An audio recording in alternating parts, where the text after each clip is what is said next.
es un tronco que sabe mucho y enseña muchas cosas. Si tú estás aquí y quieres ver a tu mujer que está lejos, tomas el toé y te lleva a verla. Ves si está cultivando, si está cocinando, si está con otro hombre. También sirve para ver a los rateros. Se ponen 2 hojas en la frente y 2 atrás. Se lo pone uno a las 7 de la noche y a medianoche le agarra a uno la mareación. Una mareación muy fuerte, más que la ayahuasca. El toé no miente, dice la verdad.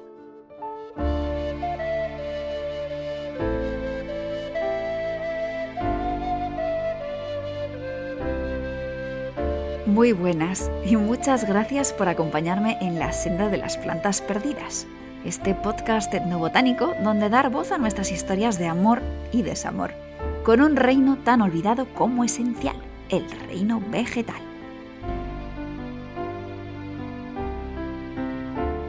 Soy Aina S. Erice, bióloga y escritora, y hoy empezamos la 3ª temporada de esta aventura en audio. 9 capítulos más durante los que recorreremos jardines, campos, aguas, bosques y montañas para conocer las historias de algunas de sus habitantes clorofílicas. Estos días de finales de marzo están, al menos para mí, llenos de aniversarios. Hace 5 años salió publicado mi primer libro, La invención del reino vegetal. Hace 2 se publicó el segundo, Cuéntame Sésamo. Y 12 meses atrás inauguraba yo este experimento en forma de podcast que tantas satisfacciones me está regalando. Y para ti, que me acompañas en estos paseos cada 2 semanas, no tengo más que palabras de agradecimiento. Muchísimas gracias. Hace unos meses que tengo en marcha otro experimento en una plataforma de micromecenazgo, Patreon, donde el apoyo que me brindan un grupo de personas vegetófilas en grado sumo se hace tangible y mi enorme agradecimiento también. Y esto tiene que ver con el podcast porque voy colgando las transcripciones de estos capítulos y algunos audios extra de vez en cuando vía Patreon. Y la acogida que están teniendo es estupenda, así que muchas gracias por el apoyo y por los ánimos. Si quieres ver a lo que me refiero, puedes hacerlo visitando la dirección patreon.com/ainaserice. Y ahora sí, entramos en el jardín. Es un jardín muy bello, cuajado de plantas en flor. Desde la ventana de mi habitación veo pinos y ceibas y arriates de cempasúchil y salvia y una pérgola cubierta de bignonia rosa. Y a la sombra florecida del palo borracho encuentro a la protagonista que inaugura este nuevo paseo. Alta, hermosa, de flores como grandes trompetas péndulas que se mecen al compás de la brisa. Hoy viven en miles de jardines en todo el mundo y sin embargo su belleza es de todo menos inofensiva. Tiene un sinfín de nombres comunes en las áreas de lengua española, sobre todo en Hispanoamérica, de donde se consideran oriundas. Se las conoce como toé, floripondio, misha, borrachero, flor de campana, campanita y tantos otros. En inglés la llaman Angel's Trumpet, campana de ángel. Un nombre quizás demasiado inocente para este género de plantas que no describiría yo precisamente como angelicales. Pues hoy hablaremos de las Bruckmansia, flores potentes, peligrosas, tocadas por lo sobrenatural y que a menudo crecen tan tranquilas en el jardín de casa. Antes de empezar, sin embargo, disclaimers. Lo que voy a contarte en este episodio es lo que sé yo por haber leído mucho, pero no por haber tenido ninguna experiencia de consumo porque no las he tenido. Y como ya comenté en el capítulo introductorio de este podcast hace ya 1 año, nada de lo que escuches aquí hoy ni ningún otro día debe interpretarse como recomendación, instrucción o información práctica, para nada. No soy médico ni farmacéutica. Las plantas psicoactivas, además, no son un juego, y yo únicamente voy a hablarte de sus historias como bióloga y escritora curiosa, compulsiva y punto. Bien, ahora sí, empecemos. A día de hoy se considera que las hermanas Bruckmansia son 7 especies, aunque en algunos lugares dice 6, en otras 5, el número baila un poquito, y todas ellas originarias de Sudamérica. Sin embargo, durante mucho tiempo se las incluyó dentro del género Datura, al que pertenecen el estramonio o el toloache, Y hay nombres comunes que a veces bailan y se aplican tanto a daturas como a brugmansias. Entonces, ¿cómo saber si lo que tienes delante es una datura o una brugmansia? Muy fácil. Si es un arbusto leñoso, perenne, las flores son colgantes y están abiertas tanto de día como de noche, y el fruto que sale de aquella flor es liso y más o menos carnoso, es brugmansia. Si en cambio es una hierba anual, aunque pueda estar un poco lignificada en la base, y tiene las flores erectas, y salvo excepciones que a verlas haylas, generalmente abiertas de noche, y estas se convierten en frutos secos más o menos espinosos y con un mecanismo de apertura automático, son frutos dehiscentes, entonces tienes ante ti una datura. Sea como fuere, los libros de recetas alquímicas de estas especies, daturas y brugmansias, se parecen muchísimo y contienen secretos tan peligrosos que conviene tratarlas con respeto máximo. Si no se juega con la comida, con las brugmansias y las daturas, menos. En el libro Plantas de los dioses, ese clásico sobre plantas visionarias de Schultz, Hoffmann y Ralsch, los autores comentan que las brugmansias son plantas de los dioses, pero no son regalos amables como el peyote, las setas o la ayahuasca. Sus efectos, potentes y completamente desagradables, que llevan a periodos de violencia e incluso locura temporal, han conspirado para colocarlas en segunda categoría. Son plantas de los dioses, cierto, pero los dioses no siempre se esfuerzan por facilitar la vida a la humanidad. Y así le dieron la brugmansia, a la que debe ocasionalmente recurrir.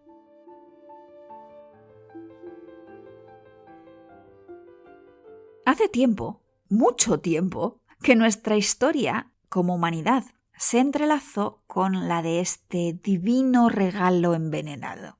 De hecho, hay quien considera que ya no existen brugmansias realmente silvestres, sino que todas llevan la marca del cultivo humano en su interior. Quienes se dedican a cultivar estas plantas saben que las especies de Toé pueden separarse en dos grupos principales. En uno están las especies más frescas, que suelen vivir en regiones andinas, entornos a mayor altura, y en el otro grupo están las especies de apetencias más cálidas, que suelen vivir a alturas menores. La mayoría de las que he visto yo sembradas en Europa pertenecen al grupo de las cálidas, como por ejemplo Brugmansia suaveolens o Brugmansia versicolor, pero también conozco personalmente a la Brugmansia arbórea, que se incluye dentro del grupo de las frescas. Abundan los híbridos, tanto considerados naturales como derivados de cruces hortícolas. Y si ahora mismo estás pensando en alguna brugmansia de tu alrededor y tienes curiosidad por averiguar qué especie es, dejaré un enlace a una clave de clasificación a las especies que se cultivan en España en las notas de este episodio. A diferencia de la mayoría de datura, las brugmansia no cierran sus flores durante el día. Este, de hecho, es uno de los caracteres que se emplearon en su momento para diferenciar los dos géneros. Sin embargo, los estudios que he visto hablan de flores que sí se perfuman en horario nocturno, al menos en su mayoría, porque hay alguna polinizada por colibríes y en ese caso no tienen perfume nocturno, pero las demás sí. Y no es casualidad que en Costa Rica uno de los nombres de Brugmansia suaveolens, una de las especies, sea reina de la noche, y que sus principales polinizadores sean polillas y murciélagos. Ha habido incluso rumores que hablan de perfumes que intoxican, y aunque la ciencia parece indicar que estas fragancias floripóndicas no son peligrosas, no puede decirse lo mismo del resto de la planta.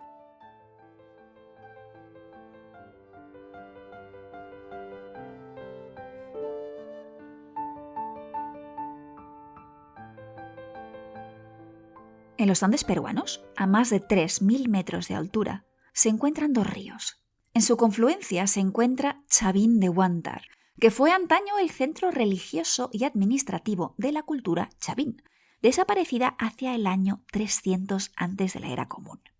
En este sitio arqueológico se halló un obelisco finamente labrado, el obelisco Tello, y entre los motivos que decoran su superficie aparecen unas flores en forma de campana, unos frutos y unas hojas que hoy se consideran la representación más antigua que tenemos de una brugmansia. América es un continente notablemente rico en flora psicoactiva y rico también en culturas que han explorado y empleado los efectos de esta bioquímica vegetal en un sinfín de modos distintos. Así que no te sorprenderá saber que las brugmansias tienen efectos alucinógenos y que muchos pueblos indígenas lo saben. Sin embargo, y como mencionaba hace un rato, raramente han sido las brugmansias plantas protagonistas. En regiones andinas, por ejemplo, se emplea de vez en cuando junto al cactus San Pedro, mientras que entre algunos pueblos amazónicos puede añadirse a los preparados de ayahuasca. Pero toé solo. Eso impone mucho. Y a menudo, aunque no siempre, es una planta reservada exclusivamente a curanderos que saben muy bien cómo emplearla. En el norte de Perú, por ejemplo, las especies de brugmansia o mishas se emplean para fines terapéuticos, por ejemplo, para problemas de artritis, así como para rituales de adivinación o incluso de magia negra. En la mayoría de casos suelen emplearse las hojas, que se aplican sobre la piel ya previa maceración en sustancias varias, o bien hechas en plasto, o pulverizadas, o directamente enteras y atadas en la frente, cuando un curandero busca una visión. Muy raramente se toman por vía interna, porque se reconocen tóxicas y peligrosas. Uno de los principales usos adivinatorios de las brugmansia es el rastreo. Es decir, encontrar el origen de las cosas, rastrear el origen de las cosas, ya sean estas enfermedades o objetos que han sido extraviados o robados. La cita que has escuchado al principio del capítulo está extraída y adaptada del trabajo de máster de Carlos Suárez, periodista y especialista en estudios amazónicos que ha trabajado en la Amazonia peruana entre los Shipibo-Conobibo. Y para ellos el toé es planta rastreadora, que no miente, que enseña la verdad, pero cuyo poder la convierte en una planta reservada solo para algunos chamanes o maestros del toé, que en el caso de Carlos intentaron ayudarle a descubrir dónde estaban las gafas y el disco duro que le habían robado.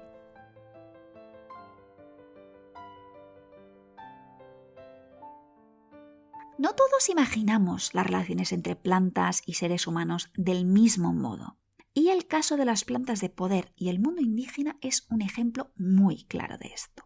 Las plantas pueden ser tratadas como personas no humanas, ojo, pero personas, y pueden adoptar distintos papeles: madres, maestras, amantes o incluso niños díscolos y caprichosos.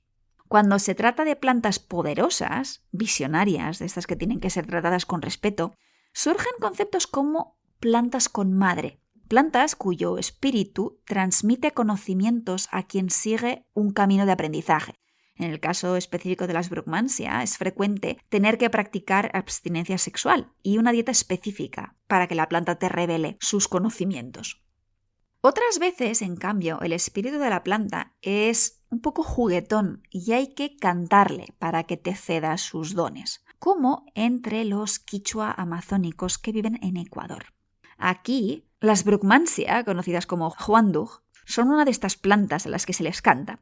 Se siembran en las lindes de la casa como protección contra la brujería. Y su espíritu es seductor, tremendamente atractivo, pero peligroso. Al entablar una relación con él, a través de la canción y a través de la recolección, corres el riesgo de sucumbir a la tentación de su belleza. Y es una tentación que puede resultar fatal, literalmente fatal.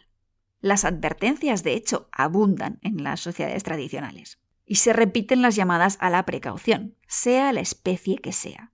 Por ejemplo, de Brugmansia vulcaniola, que es una de las brugmansias del grupo frío-fresco, los Misak colombianos hablan así: cuán agradable es el perfume de las largas flores campanuladas del yas cuando uno las olisquea por la tarde.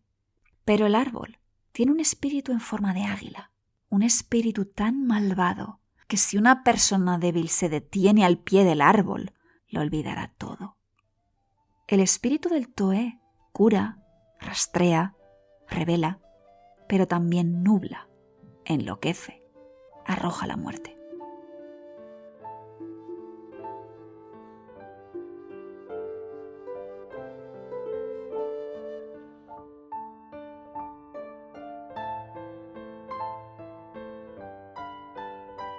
El poder de Brugmansia yace en sus habilidades bioquímicas para sintetizar un grupo de compuestos cuyas recetas también conocen sus hermanas datura, así como otras plantas como la belladona, el beleño o la mandrágora. Un grupo que en inglés lleva el sugerente nombre de nightshades, sombras nocturnas, y que en la cultura popular se tildan de plantas de las brujas. Todas ellas sintetizan moléculas conocidas como alcaloides tropanos, entre los que se cuentan la atropina, la iosceamina o la más famosa de todas, la ioscina, conocida también como escopolamina o en la jerga popular, burundanga. Si te gustan las pelis o las series de detectives, estos nombres quizá te resulten vagamente o muy familiares, porque son drogas potentes y cuya dosis letal es baja. La suerte quiso que estas moléculas tengan una estructura espacial parecida a la de un compuesto que nuestro cuerpo emplea para transmitir señales sinápticas, la acetilcolina.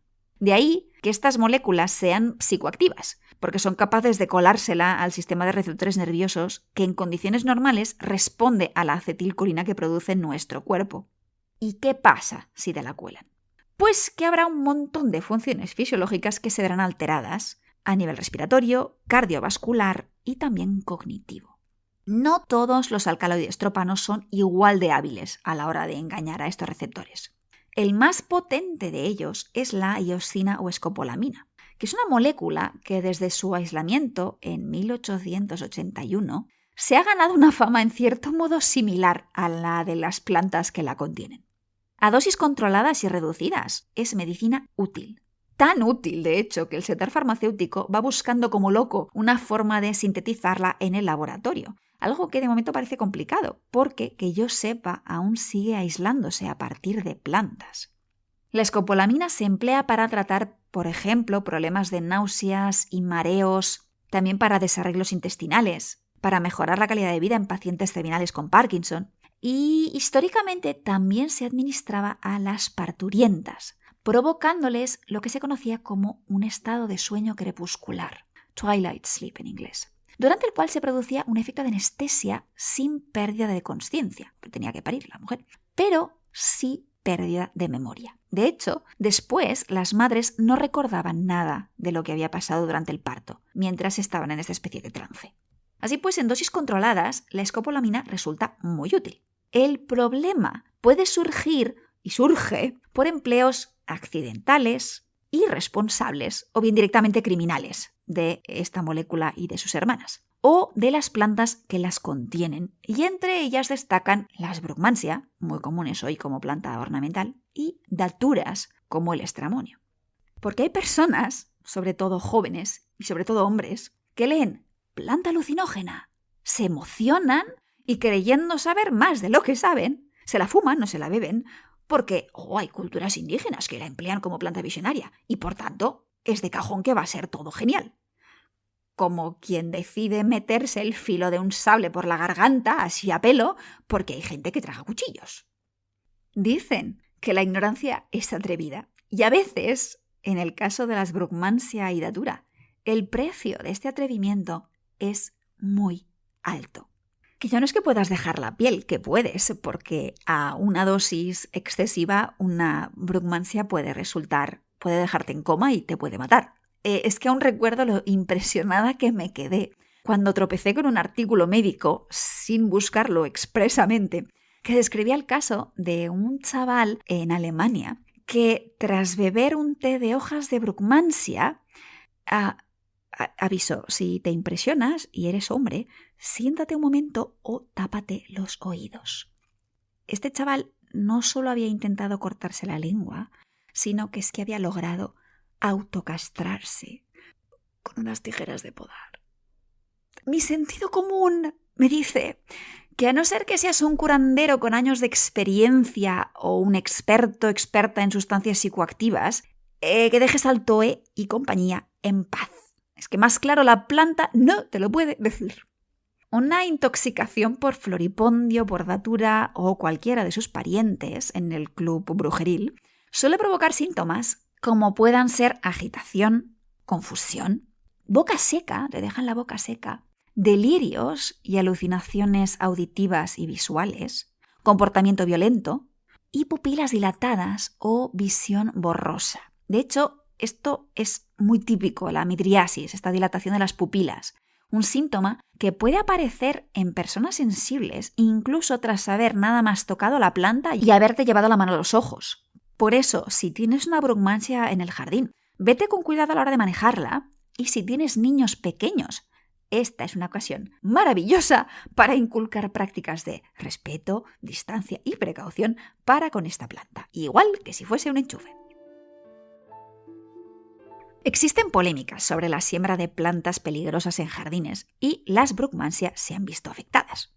Mi opinión personal, ojo, preciso opinión personal, es que la solución pasa primero por aplicar el sentido común, el menos común de los sentidos. Pero está claro, no se me ocurriría sembrar ninguna planta tóxica o potencialmente tóxica en el jardín de una guardería. Y en segundo lugar, armar a las personas con el conocimiento necesario para reconocer dónde están los filos ocultos en el reino vegetal. Porque que alguien me confunda una brugmansia con una calabacera y se intoxique por comer flores de toé rellenas pensando que comía flores de calabaza es algo que no tendría por qué pasar.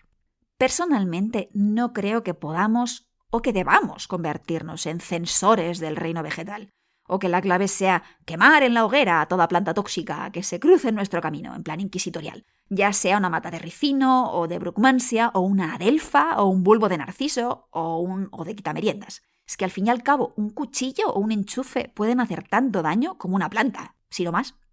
Para mí, la ignorancia es el arma más peligrosa. Por eso, conoce mejor a tus plantas. Respeta más a tus plantas. Esa es la base de toda buena convivencia. Además, ya que según el mito del Génesis se supone que comimos del fruto del árbol del conocimiento, pues que se note, ¿no?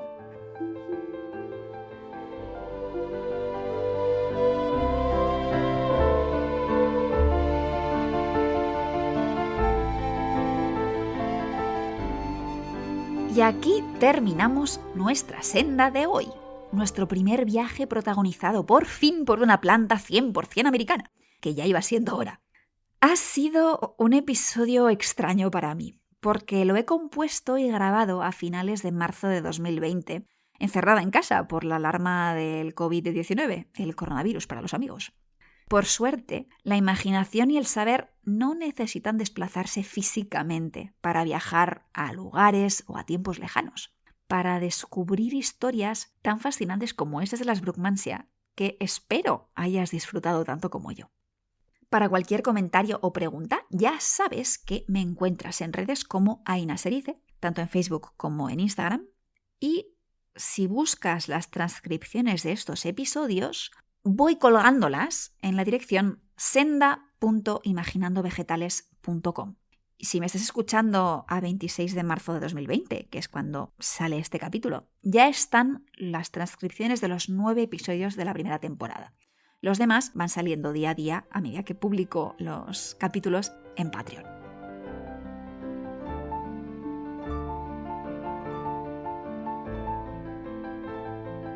Fuera del jardín nos esperan los anchos campos surcados por 1000 caminos que podríamos recorrer. En nuestro deambular no será raro encontrarnos con alguna de las protagonistas del siguiente capítulo. Un capítulo que va a ser un poco especial porque no lo dedicaremos a una única planta, sino a un grupo de vegetales, más o menos distintos, pero que solemos meter en un mismo cajón, un cajón desastre. Si aún no se te ha encendido la bombilla sobre quiénes podrían ser estas plantas, tengo 2 pistas más para ti que espero que te lo aclaren del todo. La primera es cereal y la segunda, pájaros. Si por un casual se te ocurre de quién estoy hablando, o de quiénes, mejor dicho, estoy hablando, ya sabes que puedes compartirlo conmigo, tanto dejando un comentario en la misma página web de iVoox o bien en redes sociales, en Facebook o en Instagram. Todos los intentos son bienvenidos. Y dicho esto, no me queda más que darles las gracias, con enorme respeto, a las poderosas y perfumadas brugmansia, agradecerte a ti la compañía en esta nueva aventura, desearte un muy feliz día y que la clorofila te acompañe.